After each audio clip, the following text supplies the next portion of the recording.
Welcome back to Movie Recaps. Today I will show you a comedy, action film from 2021, titled Sinkhole.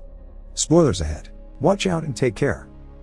It's a rainy day in Seoul when Park Dong-won, his wife Young Yi and their son Suchin arrive at the new building they'll be living in. The problem is, the movers can't take their things inside because there's a car blocking the entrance and the owner won't come out to move it. After endless phone calls, the car owner, a man called Young Man-soo, finally comes out and moves the car, ignoring Dong-won scolding over his bad parking and claiming he doesn't need to apologize. In fact, he thinks Dong-won should be apologizing to him for having woken him up on a Sunday morning. Now the car has been moved, Dong-won's things can finally be taken inside. While he waits for the movers to finish the job, he gets to meet some of the neighbors, like Miss Oh, an elderly woman, and a single mom that works all day and reminds her son Lee Sung-hoon not to talk to strangers. Once the moving is done, the family wastes no time in enjoying their new apartment, feeling proud of having bought a residence of their own. The following morning, Suchin shows his parents that his marbles roll on the floor, always in the same direction, which indicates the floor may be slanted or the entire building is tilted. Before going to work, Dong-won decides to stop by a gym, considering getting a membership, but he changes his mind when he sees Man-soo as the coach. There's no way he'll train with such a rude guy, so he decides to leave after asking him about their building possibly being tilted, but Man-soo hasn't noticed anything. When he gets to the office, he searches for information about tilted buildings and the area his home is at on the internet. His coworkers congratulate him for having bought his own home and ask him about the location, but when he mentions the name of the neighborhood, the others mention there's an industrial complex in that area and a car waste plan, but Dong-won promises those are long gone and the town is eco-friendly now. After asking them to come over sometime to see how nice the apartment is, Dong-won goes back to watching videos of tilted floors, getting worried about his place. When he returns home, he continues to test the apartment with marbles and check the window frame doesn't get stuck. The next day, when the family goes to get their picture taken, Dong-won gets in a bad mood when he comes across Man-soo again.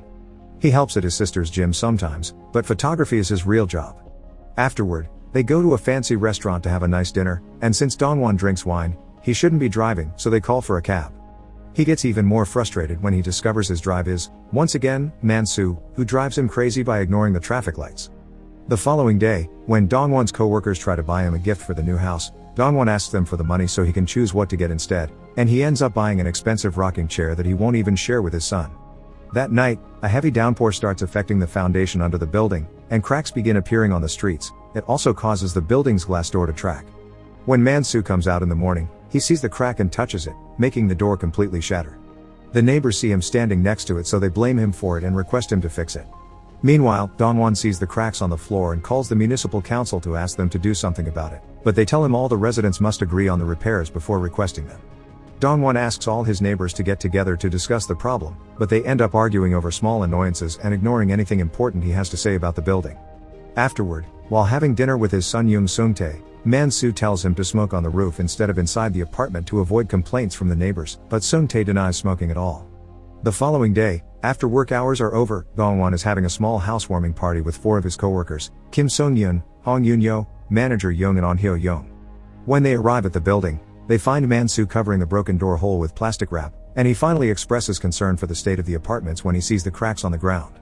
For now though, Dong-won ignores him and takes his co-workers to his home, where they have fun together while eating, drinking, and discussing the real estate market. While Sung-yoon uses the bathroom and discovers the apartment is having water issues as well, Dong-won realizes manager Young isn't drinking because he has to drive, so he calls Man-soo over for him to be their driver and allow Young to drink too. Hyo-young isn't very amused by this, because she wants to leave already, and when Dong-won catches her whispering to Young, he realizes they're together. Hyo-young denies it, but manager Young finally confesses it's true, they love each other. This breaks Sung-yoon's heart because he had a crush on her, and causes Hyo-young to leave in a very upset mood, so Young follows her out. Man-soo tells Sung-yoon and Yoon-yo he will take them home, but Dong-won freaks out when he hears how much he'll charge them, so he invites them to sleep over. The next morning, Young-hee goes out for groceries with Suchin and realizes she's forgotten her trolley. Since her husband won't answer the phone, she allows her son to go back to grab it. Meanwhile, Sung-yoon wakes up and rushes out of the building because he has an important appointment today. It isn't until he's already in a cab that he realizes he's forgotten a bag, so he makes the driver take him back. After taking his bag from under a sleeping Yoon-yo, Sung-yoon returns to the cab, only to find the driver talking on the phone some steps away from the car. In the meantime, Man-soo is going around knocking on every door to ask the neighbors if they have water, but since nobody answers him, he assumes everyone is gone. This isn't entirely true, Sung-hoon is home, but he's following his mom's rules and not talking to strangers, and Miss Oh has come back after Man-soo had already passed by their apartment. After coming across Suchin and asking him about the water situation in his place, Man-soo goes to the roof to check on the water tank, causing Sung-tae to hide because he had been there smoking. There's a man on the roof of the neighbor building who is watering his plants, so it seems the problem is exclusive to their home. As Suchin makes it to the parking lot, the ground starts to shake, revealing a sinkhole under the building that starts swallowing it whole, only stopping when the hole becomes too narrow to keep falling. Sung-yoon's cab has also fallen into the hole, and after he sees another car falling and crashing, he tries to open the door to escape, but the ground starts shaking again, so the cab slides down until it lands on the building's roof, almost hitting Man-soo. As the building shakes some more because of this mini earthquake and Sung-yoon keeps on pressing the gas pedal, the car slides off again and lands on Dongwon's floor, who helps him get out of the car through the door window. Then the two of them go to the bedroom and move some furniture to help Yoon-yo, who has been trapped all this time, when they're suddenly startled by Man-soo landing on their floor as well after the railing he tried to hold on to broke. Because Dongwon is worried about his family, Man-soo tells him he saw Suchin taking the elevator, so he should have gotten out just fine, but he is worried about his own son, so the whole group goes to Man-soo's apartment to find him. They can't see him anywhere, but when Man-soo notices there's a pair of shoes missing, he takes it as a sign that Sung-tae is safe, because it means he was out of the building when the accident happened. Afterward, they go to the roof so Sung-yoon and Yoon-yo can use their cell phones to call for help, but there's no signal down there, and yelling for help is useless as well because nobody on the streets can hear them. One voice does answer them though, it's Sung-tae, who has been stuck behind a door covered by debris, so the group moves it all to the side to let him out. Then Sung-tae reveals he watches lots of survival shows on YouTube, so he tells them what to do. They should collect supplies to survive and try to find a way to send a signal out so they know they are alive. Meanwhile, a group of rescuers is already working on the area, but the situation isn't promising. First, there are various explosions around the hole. When these finally stop, they try to send some men to climb down the sinkhole, but the constant shaking of the ground puts them in danger and they must be dragged back up. The area is becoming too dangerous for civilians to stay around, so all the residents are evacuated on a bus, including Young-yi and Sung-hoon's mother. Various newscasts begin to cover the disaster as well. Back in the building, Dongwon apologizes to his co-workers for having made them stay over and is sad to find his chair has broken during the earthquake. When night falls and it starts raining, they make a fire to stay warm while eating, and Dongwon accepts with a broken heart to see his chair used to feed the flames. In the morning, it isn't raining anymore, so the rescuers send a drone down the hole, which quickly loses signal and falls on the roof of the building. The survivors are still happy to see it, so they pick it up and start talking to it, hoping it will record them. However, at that moment, a part of the building wall begins to crumble and the roof gets tilted badly. Everyone manages to hold on to something except Sung-yoon, who is about to slide off, so Yoon-yo decides to take a risk and climb, dodging a rolling rock on the way, and grab some wire that she then throws at Sung-yoon.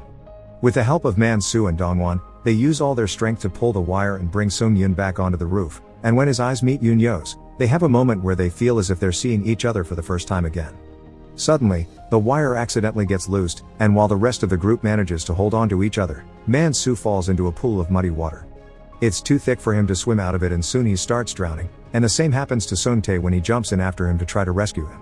Luckily, Dongwon reacts quickly and gets an idea. He runs to one of his bedrooms and breaks the window, allowing all the mud to get inside and bring father and son with it.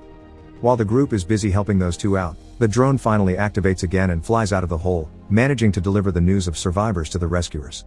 Young-yi is happy to see her husband is fine, but she's still worried about her son, and so is Sung-hoon's mother. The rescuers remember Young-yi said Suchin had her phone in his hands when he entered the building, so they track it and find out the boy is somewhere in the building.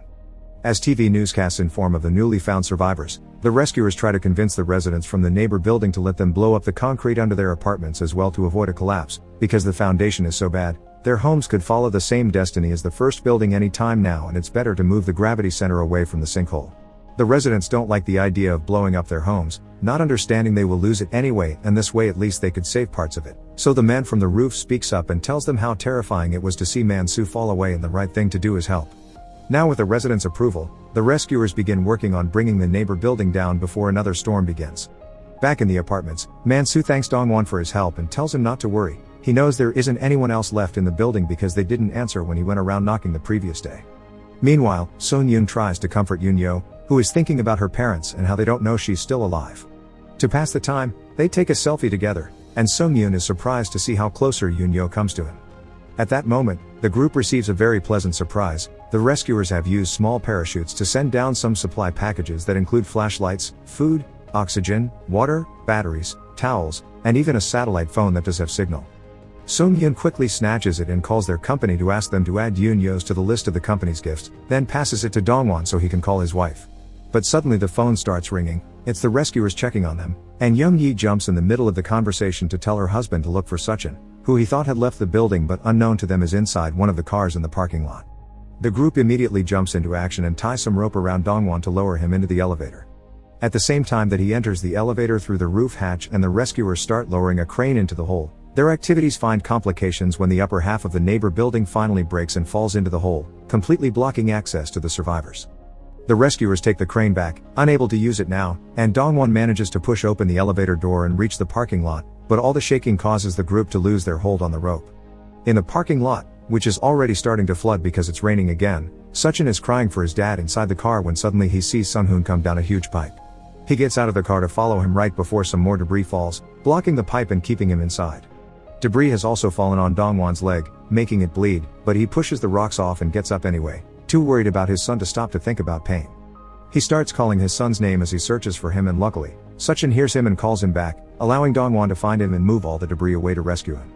After they reunite with a hug, they notice something on the many holes on the ceiling. It's Miss Oh, who tells them Sung-hoon isn't doing well, in fact, he's dead. Seeing as the water is quickly reaching her floor too, Dongwon wants to escape as soon as possible, but Miss Oh tells him to go without her. Before he leaves with his son, however, she cuts some of Sung-hoon's hair and wraps it so that Dongwon can give it to his mother whenever they finally get rescued. With Suchin tied to his back, Dongwon climbs up the pipe, which takes him to the outside wall of the building. As he carefully walks around the edge, he calls out for his friends, who come to his rescue as soon as they hear him. After pulling in both of them through one of the many holes on the floor, everyone goes back to the roof, where they discover the hole has been blocked and the water is already covering the whole building. It's only a matter of time before it takes them with it. Resorting to desperate measures, they start picking up bottles and other sorts of things that can float to make some sort of raft, but it's not needed, because Man-soo finds their salvation, the water tank that has fallen from the neighbor building, which they nicknamed Yellow Submarine because of its color. Everyone climbs inside except Man-soo, who decides to stay behind and sacrifice himself to close the lid.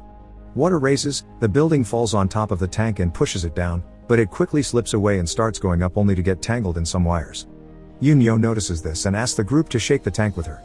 Their pushing and jumping manage to free the tank, which quickly begins going up again, but this time, the complications come in the form of a steel beam piercing through its wall, letting water in. As they start to push the beam from inside, Man-soo suddenly shows up, using the oxygen that the rescuers had sent, and he pushes the tank from the outside, helping them get unstuck. Sung-yoon puts his arm through the hole the beam left to stop water from flooding the tank, and Man-soo tries to grab his hand to go with them, but he can't swim fast enough. As he begins to lose all hope, however, his foot gets tangled with the wires from the tank, and Man-soo's dragged up through the water with the rest of the team. When the tank hits the surface, the group discovers there is a second hole that is quickly putting them in danger, but luckily for them, Man-soo manages to climb on top of the tank and open the lid. It's at that moment that the rescuers see them on the cameras and rush to bring the crane out again, using it to swiftly take the tank out of the hole. After a very emotional reunion with his wife, Dongwon hands Sung-hoon's mother the package with his hair, just like he promised. Many months later, Man-soo, Dongwon and Young Yi visit Sung-yoon and Yoon-yo, who are now a couple living together in a trailer. Tonight they're staying near the river, but in the future they'll travel around, taking advantage of having a home that can move with them. While sharing some food and drinks, the group suddenly gets scared when they hear some explosions, but it's just fireworks, which they have a lovely view of here in the countryside. Make sure to subscribe and turn on notifications so you can watch more videos like this. Thanks for watching.